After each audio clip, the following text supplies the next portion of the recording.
जळगाव शहरातील पिंपळा हुडको येथे प्रेम प्रकरणातून 28 वर्षीय तरुणाचा कोयत्याने वार करून निगळून हत्या करण्यात आली।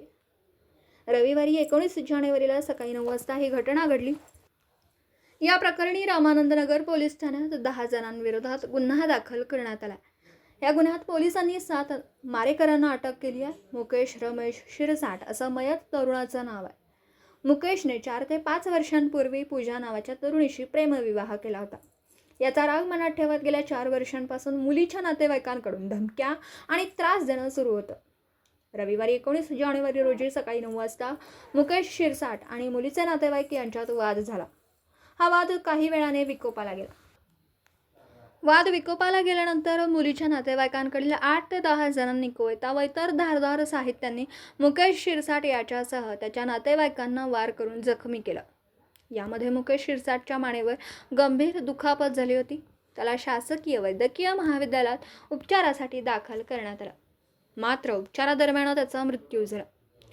मुकेशच्या मृत्यूची वार्ता कळताच पिंपळा हुडको येथील नातेवाईकांनी शासकीय वैद्यकीय महाविद्यालयात धाव घेऊन एकच आक्रोश केला। दरम्यान या घटनेबाबत मुकेशचा नातेवाईक सोनू रमेश शिरसाट याने दिलेल्या फिर्यादीवरून दुपारी 2:30 वाजता मारहाण करणारे सतीश जुलाल केदार, प्रकाश शंकर सोनवणे, सुरेश भूताजी बनसोडे, बबलू सुरेश बनसोडे, राहुल शांताराम सोनवणे, पंकज शांताराम सोनवणे, अश्विन सुरवाडे, विकी राजू गांगले, बबल्या राजू गांगले यांच्यासह एक अल्पवयीन मुलगा सर्व राहणार पिंपळा हुडको जळगाव यांच्या विरोधात विविध कलमान्वये रामानंदनगर पोलीस ठाण्यात गुन्हा दाखल करण्यात आला।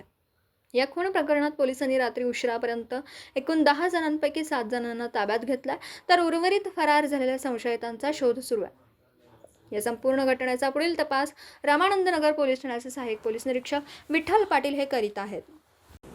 दिवसभरातील घडामोडींचा आढावा घेण्यासाठी पाहत रहा N24 मराठी।